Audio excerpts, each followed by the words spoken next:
नमस्कार मंडळी, जय महाराष्ट्र. आपलं सर्वांचं स्वागत आहे या लोकप्रिय यूट्यूब चॅनलवरती. या लोकप्रिय यूट्यूब चॅनलला आपण सर्वांनी सबस्क्राईब केलं असेल आणि बेल आयकॉनला ऑल प्रेस पण केला असेल. अत्यंत महत्त्वाचा अपडेट या व्हिडिओच्या माध्यमातून देण्याचा आपण प्रयत्न करूया.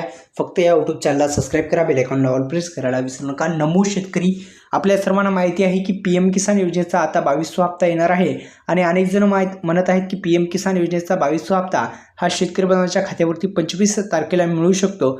तर या संदर्भात आपण माहिती घेण्याचा प्रयत्न करूया. 22वा हप्ता हा आता वितरित होण्याची शक्यता वर्तवली जात आहे. 22वा हप्ता हा शेतकरी बांधवांच्या खात्यावरती येऊ शकतो अशी शक्यता आहे.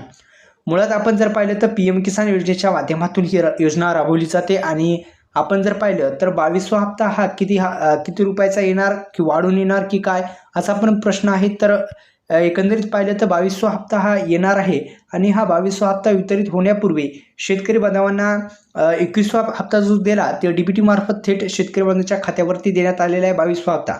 आणि हा 22वा हप्ता वितरण्याच्या पूर्वीच शेतकरी बांधवांना जो काम आहे, जसे की आपण म्हणतो की eKYC अनेक हप्त्याला अनिवार्य केलेली आहे, त्यामुळे आपली eKYC वगैरे जी आहे ती पूर्ण असणं गरजेचं आहे. आधार सेडिंग स्टेटस येस असणं गरजेचं आहे, जेणेकरून हप्ते तुम्हाला मिळून जातील. आणि महत्त्वाचं म्हणजे DBT मार्फत हे हप्ते येत असतात, त्यामुळे डायरेक्ट बेनिफिशरी ट्रान्सफर अशा पद्धतीची ही रक्कम तुमच्या खात्यामध्ये येत असते DBT मार्फत.